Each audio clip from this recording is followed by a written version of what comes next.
हरिः ओम्। अथ श्रीमद्भागवते महापुराणे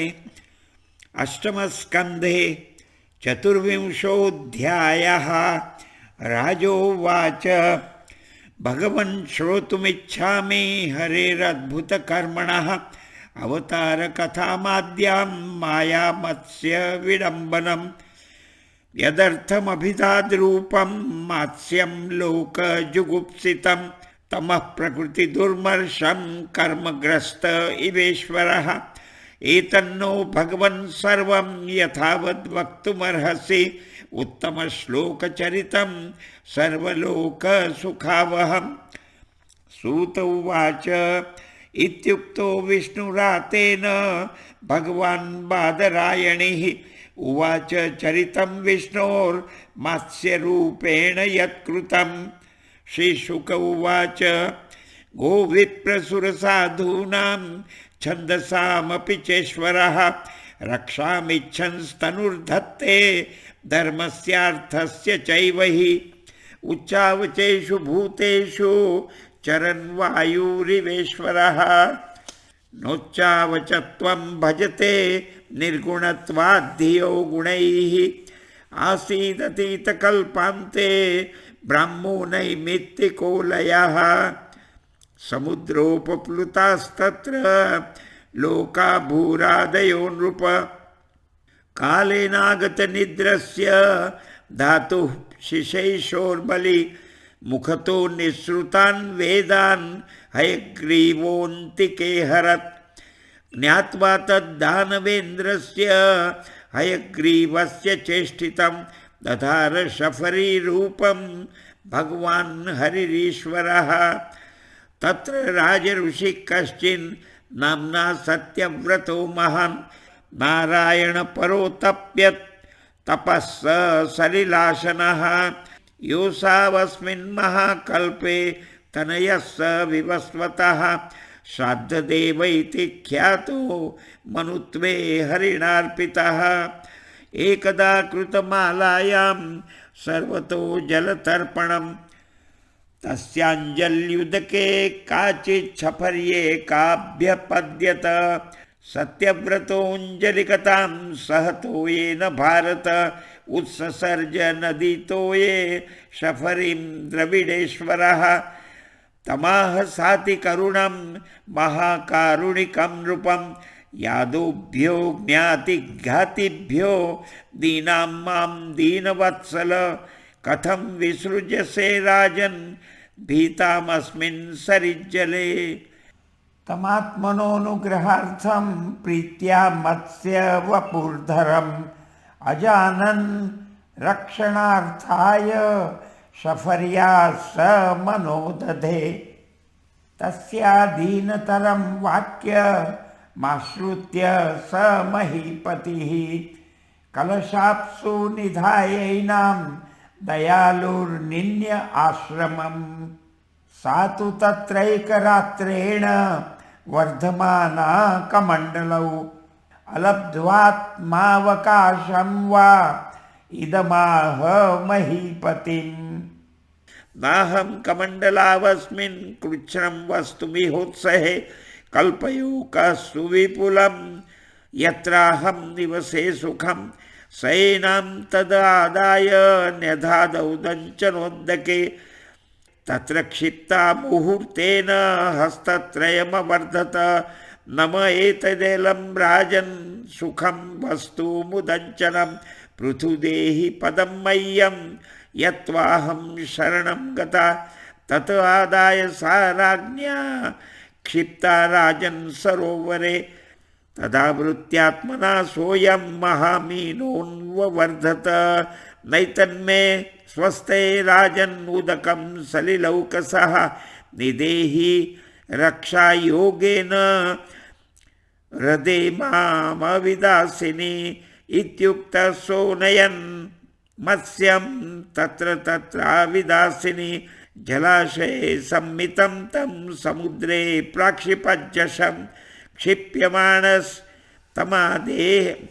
क्षिप्यमाणस्तमाहेदम् इह मां मकरादयः अदन्त्यतिबला वीर मां नेहोत्स्रष्टुमर्हसि एवं विमोहितस्तेन वदता वल्गुभारतीं तमाह को भवानस्मान् मत्स्यरूपेण मोहयन् नैमं वीर्यो जलचरो दृष्टोऽस्माभिश्रुतोऽपि च यो भवान् योजनशतम् अन्नाभिव्यानशेसरः नूनं त्वं भगवान् साक्षात् धरिर्नारायणो व्ययः अनुग्रहाय भूतानां धत्से रूपं जलौकसं नमस्ते पुरुषश्रेष्ठ स्थित्युत्पत्त्यप्ययेश्वर भक्तानां नः प्रपन्नानां मुख्यो ह्यात्मगतिर्विभो सर्वे लीलावतारास्ते भूतानां भूतिहेतवः ज्ञातुमिच्छाम्यदो रूपं यदर्थं भवता धृतं न तेरविन्दाक्षपदोपसर्पणं मृषा भवेत् सर्वसुहृत्प्रियात्मनः यथेतरेषां पृथगात्मनां सतां मदीदृशो यद्वपुरद्भुतं हि नः। श्रीशुक उवाच इति ब्रुवाणं नृपतिं जगत्पतिः सत्यव्रतं मत्स्यवपुर्युगक्षये विहर्तु कामः प्रलयार्णवे ब्रवीत् चिकीर्षुरेकान्तजनः प्रियः प्रियम्। श्रीभगवानुवाच सप्तमेतद्ह्यद्यतनात् ऊर्ध्वमहन्येतदरिन्दम निमङ्क्षन्त्यप्ययाम्भोधौ त्रैलोक्यं भूर्भुवादिकम्। त्रिलोक्यां लीयमानायां सर्वसंवर्तां वसि वै तदा उपस्थास्यति नौः काचिद्विशाला त्वां मयेरिता त्वं तावदौषधिः सर्वा बीजान्युच्चावचानि च सप्तर्षिभिः परिवृतः सर्वसत्त्वोपबृंहितः आरुह्य बृहतीं नावं विचरिष्यस्य विक्लवः एकार्णवे निरालोके ऋषीणामेव वर्चसा दोधूयमानां तां नावं समीरेण बलीयसा उपस्थितस्य मे शृङ्गे निबध्नीः महाहिना अहं त्वां ऋषिभिः साकं सह नावमुदन्वति विकर्षन् विचरिष्यामि यावत् ब्राह्मी निशा प्रभो मदीयं महिमानं च परं ब्रह्मेति शब्दितं वेश्यस्यनुगृहीतं मे सम्प्रश्नैर्विवृतं हृदि इत्थमादिश्य राजानं हरिरन्तरधीयत सोऽप्यन्ववैक्षत तं कालं यं ऋषिकेशादिशत् आस्तीर्य दर्भान् प्राक्कूरान् राजर्षि प्रागुदङ्मुखः निशसाद हरिपादौ चिन्तयन् मत्स्यरूपिणः ततः समुद्र उद्वेलः सर्वतः प्लावयन् महीम् वर्धमानो महामेघैर्वर्षद्भिः समदृश्यत ध्यायन् भगवदादेशं ददृशे नावमागतं तामारुरोह विप्रेन्द्रैरादाय औषधिभिरुधः तमोचुर्मुनयः प्रीता राजन् ध्यायस्व केशवं स वै नः सङ्कटादस्मादभिता संविधास्यति सोऽनुध्यातस्ततो राज्ञा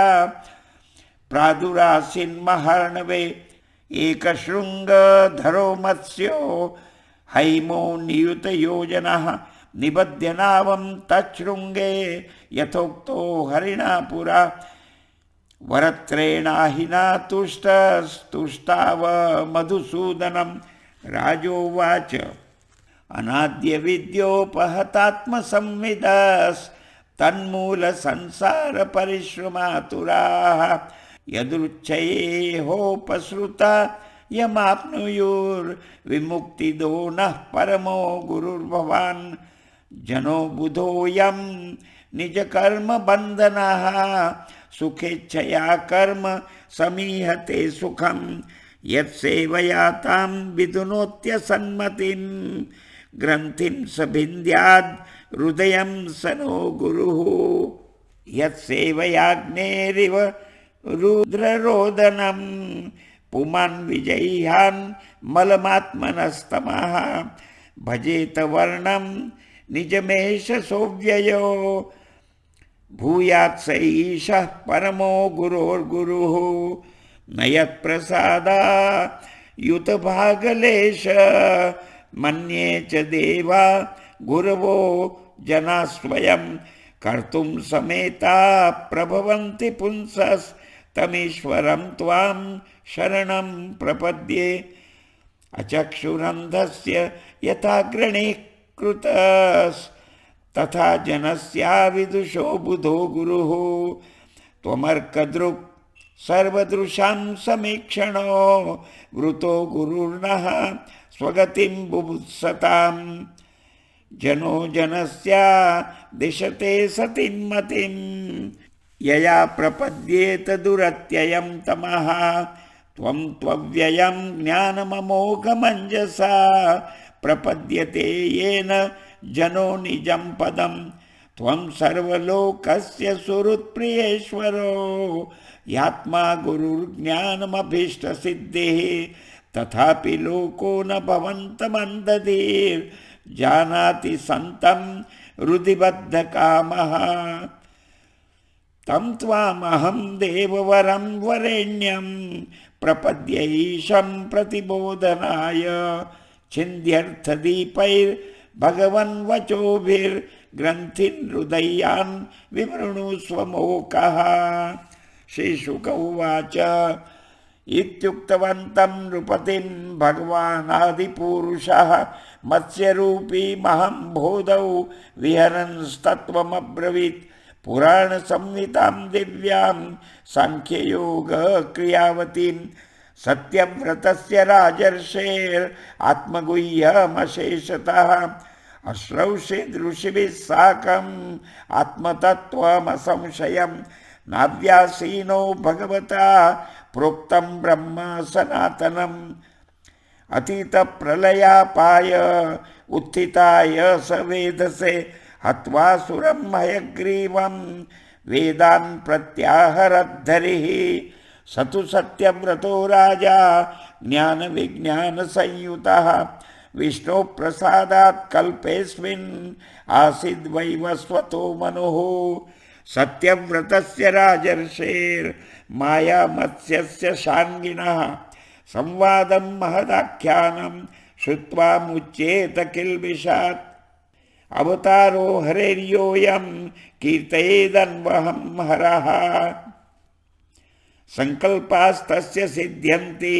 स याति परमां गतिं प्रलयपयसि धातु सुप्तशक्तेर्मुखेभ्यः श्रुतिकणमपनीतं प्रत्युपादत्त हत्वा दितिजमकथयद्यो ब्रह्म सत्यव्रतानां तमहमखिलहेतुं जिह्ममीनं नतोऽस्मि। हरिः ओम् इति श्रीमद्भागवते महापुराणे वैयासिक्याम् अष्टादशसाहस्र्यां